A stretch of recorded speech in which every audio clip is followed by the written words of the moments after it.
Mga kabayan, ipapatawag na ni Senator Win Gatchalian ang ama ni Mayor Alice Goo na si Angelito Goo. Ayon kay Gatchalian, binaboy ng ama ni Mayor Goo ang late registration ng bansa dahil hindi lang isa, kundi 4 na beses niyang pineke ang mga birth certificate ng kanilang pamilya. Ayon pa kay Gatchalian, masyado ng garapalan at bastusan ang ginagawa ng mga maimpluwensya at dayuhang incheck sa iba't ibang ahensya ng ating gobyerno. Tanong tuloy ng netizen, magkano kaya ang tongpats na ibinibigay ng mga sindikatong ito sa mga kinauukulan at bakit nila nagiging sunod-sunuran na lang tayo sa kung ano ang gusto nila. Binaboy niya yung late registration ng ating bansa. Itong si Angelito Go, sasama ko sa resolution para mapatawag rin dahil sa pagbababoy niya ng late registration ng ating bansa. Nagkaroon tayo ng ganitong issue. No? Meron tumatakbo bilang mayor, masyadong garapalan. Hindi lang isang beses niya finake yung birth certificate, 4 na beses siya nag-fake ng birth certificate. Aside from kay Alice Go, meron yung kay Sheila Go, kay Seaman Go, kay Wesley Go. Lahat fake ang binigay na information. Doon sa pangalan ng father, sunulat niya doon lahat Angelito Go. Pero ang pangalan niya is Jang Jong Go. Matatandaan na ikinagulat ng lahat, partikular ang liderato ng Presidential Anti-Organized Crime Commission o PAOK na si Winston Casio ang pagbawi ng korte sa Bulacan ng arrest warrant para sana sa gagawing pagsalakay ng PAOK sa napakalaking iligal na Pogo Hub sa Porac, Pampanga.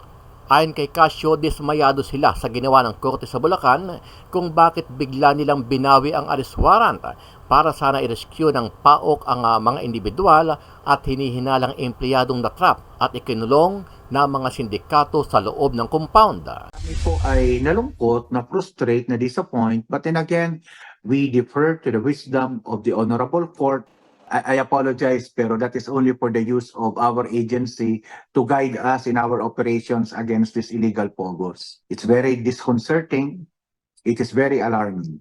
Dahil dito dismayado at naniniwala si Senator Win Gatchalian na may matinding dahilan kung bakit ginawa ito ng korte sa Bulacan, kung saan sana ay kakampi nila para maisagawa ang naturang raid at madiscovery pa kung anong hiwaga at kababalaghan ang nagaganap sa loob ng Pogo compound sa Pampanga. Bukod dito, duda rin si Gatchalian na posible daw na naimpluwensyahan na rin ang ating hudikatura ng mga maiimpluwensya at makapangyarihang sindikato na naninirahan at naghahari-harian sa ating bansa gamit ang kanilang bilyones na pera. Kung mapapansin natin itong mga last few warrant of arrest na nangyari, puro sa Bulacan courts No? So siguro alam nila na dito na naman pupunta, nagkaroon na sila ng mga mata at tenga doon sa korte at nalaman na nila. No? Ayon naman kay Senator Risa Hontiveros, kung hindi agad aaksyon ang ating Pangulo na si Ferdinand Bongbong Marcos Jr. para aga na ipahinto ang Pogo operation sa buong bansa, napakadelikado at hindi mahihinto ang mga ilegal nilang gawain, sa halip ay lalong lalala ang problema natin sa mga sindikato na patuloy na naghahasik ng lagim sa ating bansa at security threat. Ano yung nakikita ninyong senaryo kung hindi ipatitigil ang Pogo ASAP? Eh di magpapatuloy lang ito. Itong lahat ng mga masasamang phenomenon, itong lahat ng mga krimen, iniimbestiga na namin ng 4 na taon. Ibig sabihin, more than 4 years nangyayari ito. More than 4 years sinasagawa yung mga krimeng ito. More than 4 years. Of course, mula pa nung panahon ni Duterte na nilalabag ang karapatan ng ating mga mamamayan, lalo na yung mga vulnerableng sektor. So, ano pa bang hinihintay natin? Gusto pa ba natin na magpatuloy ito? Bakit? Ano ang masasabi mo dito, kabayan? Naniniwala ka ba na naiimpluwensyahan na talaga ng mga sindikatong Chinese ang ilang ahensya ng ating gobyerno, maging ang iginagalang at pinagkakatiwalaan nating hudikatura? Sama-sama nating panuorin ang buong video at pakicomment nyo po ang inyong mga reaksyon at sariling opinyon. Pero bago yan, muli po ako nag-iimbita sa mga hindi pa po nakasubscribe sa ating channel na Kabayan News PH, pakipindot po ang subscribe button at pakiclick na rin ang notification bell para lagi kayong updated sa mga bagong upload natin na legit at napapanahong balita. Maraming pong salamat. Binaboy niya yung late registration ng ating bansa eh. Itong si Angelito Go, sasama ko sa resolution para mapatawag rin dahil sa pagbababoy niya ng late registration ng ating bansa. Nagkaroon tayo ng ganitong issue, no? Meron tumatakbo bilang mayor, masyadong garapalan eh. Hindi lang isang beses niya finake yung birth certificate, 4 na beses siya nag-fake ng birth certificate. Aside from kay Alice Go, meron yung kay Sheila Go, kay Seaman Go, kay Wesley Go. Lahat fake ang binigay na information. Doon sa pangalan ng father, sinulat niya doon, lahat Angelito Go. Pero ang pangalan niya is Jang Jong Go. Tinanong doon, nationality, sinulat niya Filipino. Pero ang kanyang nationality, Chinese. 4 times niya ginawa yon. Yung date of marriage, naglagay siya ng date doon na wala naman marriage certificate. At ang kasamaan pa, yung year ni Alice Go at Sheila Go, iba sa year ni Seaman Go at ni Wesley Go.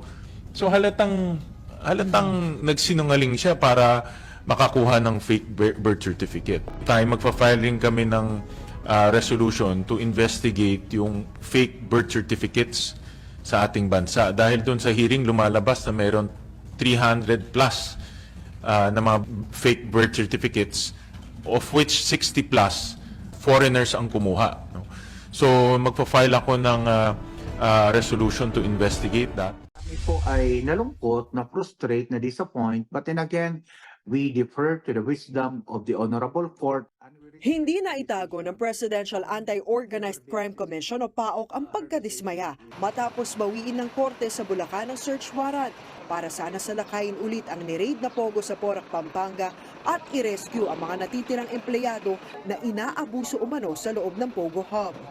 Unfortunately, yes, ito po ang kauna-unahang pagkakataon na nagkaroon ng reversal sa ating application po ng warrant. Inayos na ng PAOK ang mga teknikalidad sa application nila ng warrant na na-deny ng korte sa Malolos. Pero tingin ng isang senador, may mas malalim na rason kung bakit nabubulilyaso ang mga operasyon laban sa mga iligal na pogo. Hinala ni Senator Sherwin Gatchalian, may mga galamay na ang mga sindikato ng pogo kahit sa mga korte. Posible raw kasing may nagtip na sa operator ng ni-raid na pogo sa Porac, Pampanga tungkol sa final na search warrant ng mga operatiba.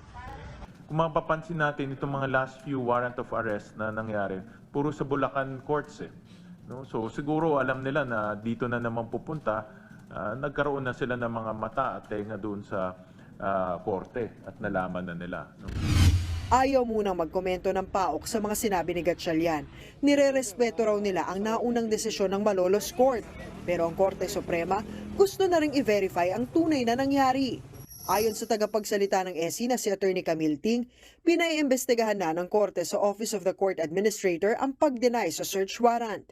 Sisilipin din daw ng kataas-taasang hukuman ang aligasyon ni Senador Gatchalian tungkol sa posibleng mga galamay ng mga pogo na nakapasok sa hudikatura. Ayon naman sa PAOK, posibleng may mga galamay nga sa iba't ibang sangay at ahensya ng gobyerno ang mga sindikato ng pogo. Katunayan, meron na rin daw silang sariling matrix na mga ito na iniimbestigahan sa ngayon. I apologize, pero that is only for the use of our agency to guide us in our operations against these illegal pogos. It's very disconcerting. It is very alarming. Ano yung nakikita ninyong senaryo kung hindi patitigil ang Pogo ASAP? Eh di magpapatuloy lang ito. Itong lahat ng mga masasamang phenomenon, itong lahat ng mga krimen, iniimbestiga na namin ng 4 na taon. Ibig sabihin, more than 4 years nangyayari ito. More than 4 years sinasagawa yung mga krimeng ito. More than 4 years. Of course, mula pa nung panahon ni Duterte na nilalabag ang karapatan ng ating mga mamamayan, lalo na yung mga vulnerableng sektor. So, ano pa bang hinihintay natin? Gusto pa ba natin na magpatuloy ito? Bakit? Yan po si Kapitan Shandel Adrias at sila po ngayon nasa mismong bayan ng Bamban. Okay, Kap, kayo po ay suspendido dahil po sa Executive Order number 15 ng Mayora ng bayan ng Bamban, Tarlac. Bakit po kayo suspende? nagugat po yung yung pagka-suspende ko po. Nung bumibili po sila ng lupa dito sa aming barangay na Opo. ating pong tinutulan. Opo. Ito bang lupang ito, yung hubang 30 hectare, Kap? Ano po yan? 54 hektarya po ng lupa sa likod po ng barangay hall namin. Akala ko 30 hectare, 54 pala, malaki-laki. So nagkulang pa ako. May atraso ako. Okay. Okay, Kap. Ang lupa na ito, ano pong lupa yan? Ito ba'y bahagi ng ancestral domain? Bahagi po siya ng ancestral domain. Nakapaloob po kami sa mismong gitna. Okay.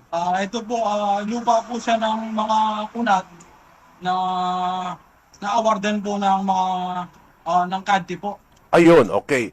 Hindi ito kasama sa CADTI 025. Kasama po, kaso po, doon po sa CADTI 025, meron po siyang doon Section 56 na Aha. Okay. Opo. Okay. Provision po, ayun po. Section 56 na nirerespeto po lahat ng batas. Okay. So, paano ho nangyari yan?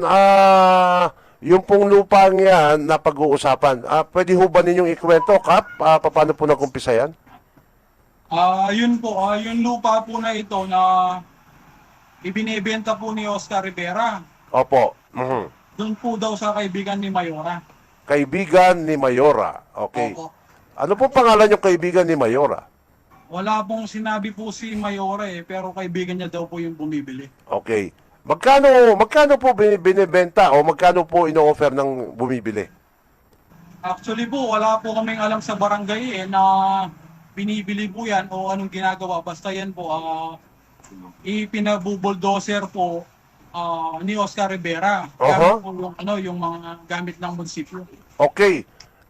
Hindi ho ba, Kap Shandel Adrias, meron pong alituntunin ang NCIP, hindi po pwedeng ibenta ang ancestral domain. Tama ho ba ako, Kap? Tama po kayo sir, kaya nga po naguguluhan nga po ako ba't ibinibenta po ni Oscar Rivera.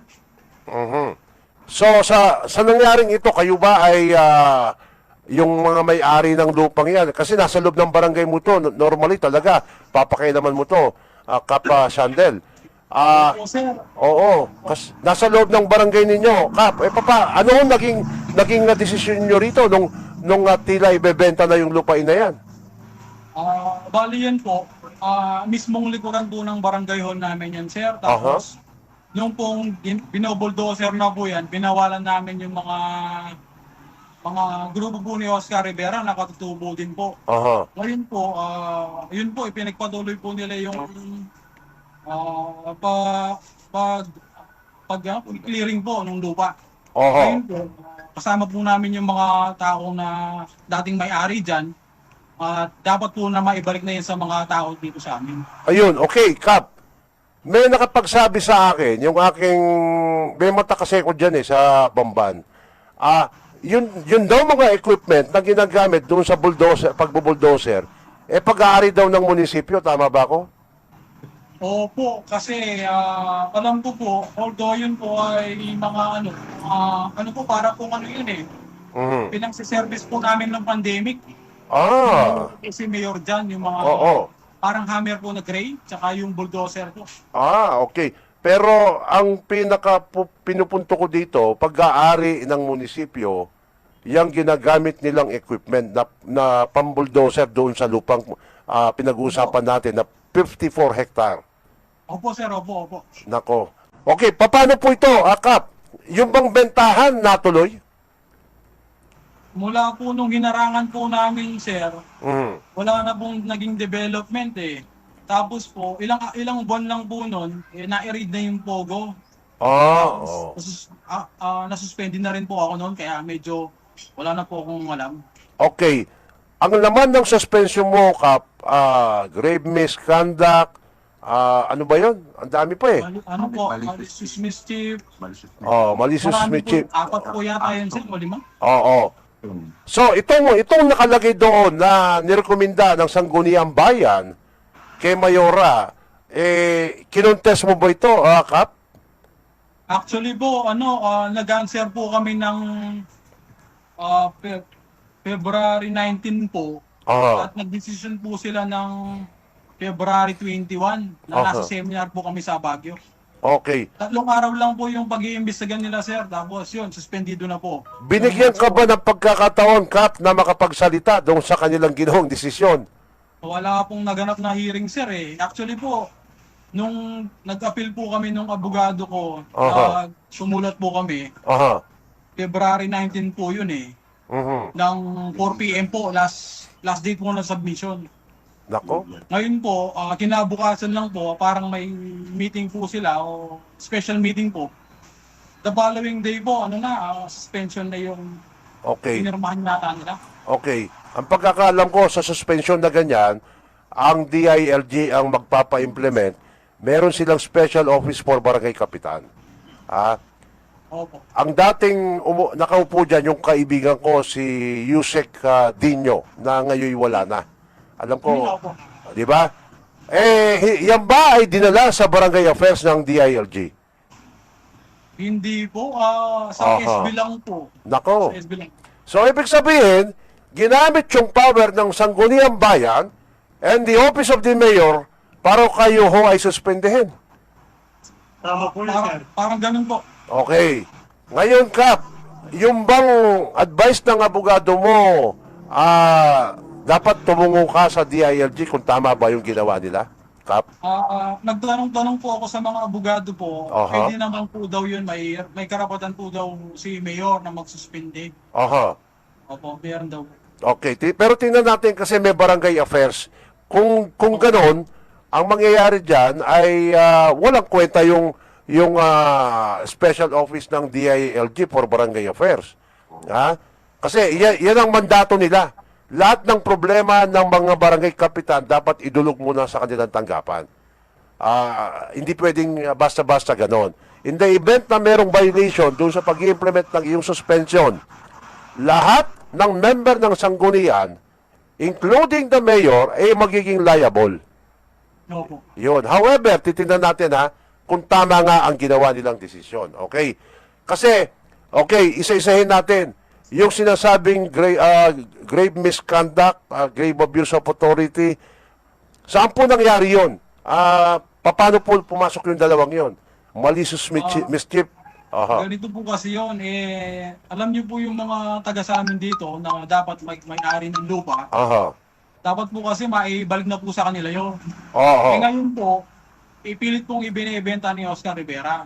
Bilang kapitan po, yung mga tao po doon nasasakupan ko. Siyempre po, kapag nagpunta sila doon, bilang kapitan po, Aha. kahit anong mangyari po sa akin doon, tatayuan ko po sila bilang kapitan. Siyempre naman, ikaw bilang padre de pamilya ng iyong barangay, ng iyong sinasakupan, talagang papasukin mo yung usapin na yan. Bakit mo binibenta ang lupain ng aking mga kabarangay? Ano po sagot niya doon, Kap? Anong sagot ni Oscar Rivera? Ang sabi po nila, na-claim na po daw nila yun. Ngayon daw po, may kausap po sila na kaibigan nga daw po ni Mayora. Nako, okay. Alamin natin yung kaibigan ni Mayora. I think may pangalan na ako na sinasabing kaibigan ni Mayora doon sa 54 hectare. Akala ko 30 hectare lang. Nako, mag-aabaw na pa pala ako. So ang mangyayari ngayon, Kap, hanggang kailan po yung suspension ninyo? I understand, February po nasuspenda kayo. 180 days. March 4 po, sir. March 4. Oo. Start po. Bale, matatapos po. Mga ano po siguro. August o September po. Ayun, okay. Yung bang mga kasama mo sa likod, sila ba ang may-ari ng lupa? May mga may-ari po ng lupa at sila po yung mga tumulong po sa akin nung kiniklaim po namin yung lupa ng barangay. Tsaka lupa ng mga tao. Ayun. Nagkaroon ba ng parang komosyon, Kap? Actually po, konting commotion lang po kasi mga tao po ni Oscar Rivera na nabibigyan niya ng pera na sumusuporta po kahit na mali. Yung mga ibang umabol ng kapitan. Aha. Sina Ronin Kapit, sina Kim Nagit, yan, yung Danilo Adris po na tito ko. Aha. Dahil nabibigyan po ng pera, yun, medyo lumakas po yung loob ni Oscar Rivera na magipagtransaksyon. At suportahan po yung mga Okay. bibili ng lupa. Tama. Balita ko, 3 palapag yung bahay ni Oscar Rivera. Opo, medyo nakapasok na po ako doon yung okay pa po kami kasi nung hindi na po tama yung ginagawa, umiwas na po ako. Oo, nako. Kasi illegal yung ibenta ang lupain ng mga katutubo. Ancestral domain yan.